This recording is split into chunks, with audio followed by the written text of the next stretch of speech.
What is going on, everybody? Welcome back to Red Seat Radio. My name is Corbin, and don't worry, you read that title correctly. The Red Sox did not lose a series. Well, they didn't exactly win a series either, but hey, baby steps, right? Because at the end of the day, the Red Sox didn't get swept in embarrassing fashion. They didn't lose a series in embarrassing fashion, and they ended up taking 2 out of 4 from the Cleveland Guardians and have now moved themselves into 3 games out of a playoff spot. So that's what we're going to talk about today. We're going to talk about everything that happened in this Guardians series, the good, the bad, and of course the ugly. And we're going to talk about what this means for the Red Sox. Does it have any effect on this season in terms of the trade deadline, in terms of where they stand in the standings, and basically everything else that can go on. But before we get into that, do me a favor, make sure you guys have hit that subscribe button if you haven't already. If you're new here, we talk Red Sox content almost every single day. Also, make sure you guys have hit the like button on this video as well. If it helps out this video a ton, it would mean a lot to me. Thank you all very much for clicking on this one. Let's get into it. Let's start by recapping the offense in this series. And for the first time, I think the entirety of this year, we're going to have to start this recap with Bobby Dalbec, who had a really great series. In game 3 of this series, he had 2 home runs and 5 RBIs. And in game 4 of this series, he had a really important RBI single that was the real insurance run of the ball game. So Bobby Dalbec having a huge series is big. Maybe we're about to see the breakout of Bobby Dalbec once again. He's just a second half hero. My question is whether or not he's going to be around long enough with the trade deadline coming up for us to really enjoy Bob lighting it up in the second half. The other guy that we need to talk about is Xander Bogaerts, the captain of the Boston Red Sox, because he's starting to get his power stroke back a little bit. In this series, he had a couple of doubles and a home run that was the game deciding home run in the 4th game of this series. He also had 2 stolen bases in the 4th game of the series as well, which is pretty impressive.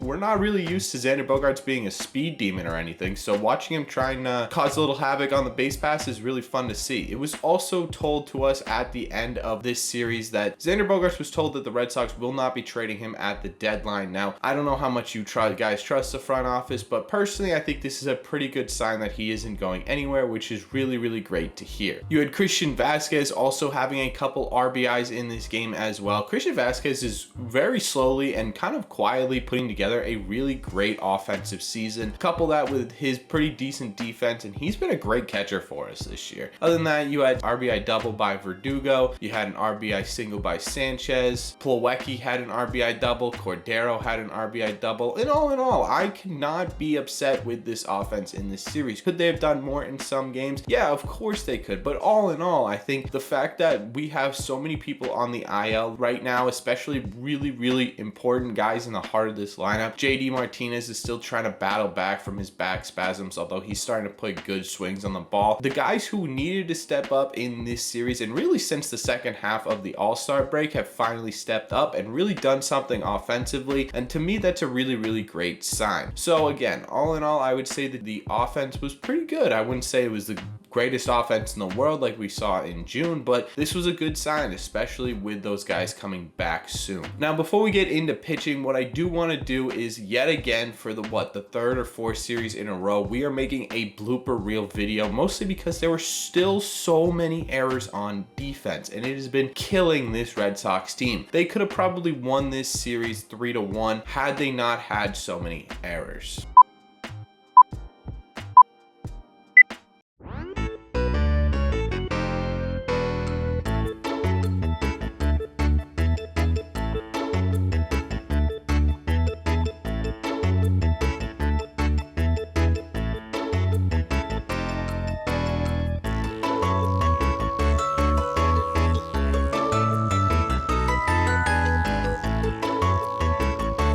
Now that reel of Franchy Cordero's series is up, let's talk about the pitching. For the pitching side of things, we saw Nick Pivetta in the 1st game of this series, and I am not still fully convinced that Nick Pivetta can come back from where he's at right now. He has not been good against AL East teams this entire year, and that's not a good thing for the rest of the year considering we have so many games against him, but he did have a good outing in this one. He went 5 2/3 innings, allowing 1 run and striking out 6, which was actually the high for all starting pitchers in this series, and that's something that I didn't really expect coming into into this recap video. I kind of thought that the starting pitching did a little bit better than it did. So to see that 6 was the max in this series is something that is very interesting, and we should probably keep an eye on that. Winckowski got the ball in game 2, and yet again, Winckowski continues to disappoint. He went 3 innings, allowed 5 runs, and only struck out 1 batter. I still think Winckowski can be a good pitcher in the major leagues, and by good, I mean like a 3, 4, 5 type player. But at the same time, I think he really needs to start showing us something here, or he's probably going to be either on the trading block if he isn't already, or we're going to see him back in AAA or in a bullpen role by the end of the year. But I really do think that potential's still there, so we need to start seeing something out of Winckowski and seeing it relatively soon. The third guy in this series to get the ball was Nate Eovaldi, and Nate had a below average start by Nate Eovaldi standards. It was a pretty decent start by the standards that the pitching staff has had this year, but for Nate Eovaldi, it was definitely a little bit below average. He went 6 innings, allowed 4, and only struck out 1. And I think the reason for my concern with Nate Eovaldi is the fact that he only struck out 1 in this video. I don't think there's going to be a real concern with Eovaldi going forward, but at the same time, it's definitely something to keep an eye on, especially because his velo is down as well. The last guy in this series is Cutter Crawford, and Cutter Crawford has been surprising, I think, the entirety of Red Sox Nation. In my opinion, I think we're getting to the point with Cutter where we're getting past the, oh, it's a fluke, right? Teams just aren't used to seeing him. That's why, you know, he's having such a great time being able to kind of mislocate pitches. No, I think his stuff is just nasty. At this point, all teams have film on him, and all teams still haven't been able to hit him very well. Even great offensive teams. I mean, think about the last couple of games where he's performed really well in. You've got the Blue Jays, you've got the Yankees, you've got Tampa, and now you've got the Cleveland Guardians, all guys vying for a playoff spot. He also played well against the Mariners, which is now every single team in the AL that is in a playoff spot. So I'm thinking Cutter Crawford is no longer a fluke type player and more of a, hey, let's see what this guy can develop into, because in this game, he went 5 2/3. He only struck out 2, but he also only allowed 3 hits and a single run, and that to me is very, very impressive. As for the bullpen, they were okay. I'm not going to say they were good. I don't think they were bad, but they were kind of in the middle, especially Tanner Houck, who had a really rough series in this one. In both of his outings, he allowed 1 run, including the go-ahead and eventually winning run to Josh Naylor in the 3rd game of the series. That really shouldn't have gotten to that point, but either way, Tanner Houck was one of the reasons why we did not win this series in this one. Garrett Whitlock was another guy who had 2 appearances in this series. He actually had a great series. I think we're starting to see the reemergence of Garrett Whitlock in this bullpen, and that is, in my opinion, the best news that the Red Sox could get. Garrett Whitlock really establishing himself back into that dominant ace type reliever is something that the Red Sox needed desperately. The Guardians did get to him a little bit in that 2nd outing, but he went 2 innings, closed out the game for us, and helped us secure the series tie. So shout out to Garrett Whitlock for that one. But again, this is kind of what we've been expecting all year from the bullpen. They gave up 5 runs in this series, so again, not good, not bad. And like I said, this is just kind of what we're used to with starting pitching and relief pitching in general, right? Especially recently. You're either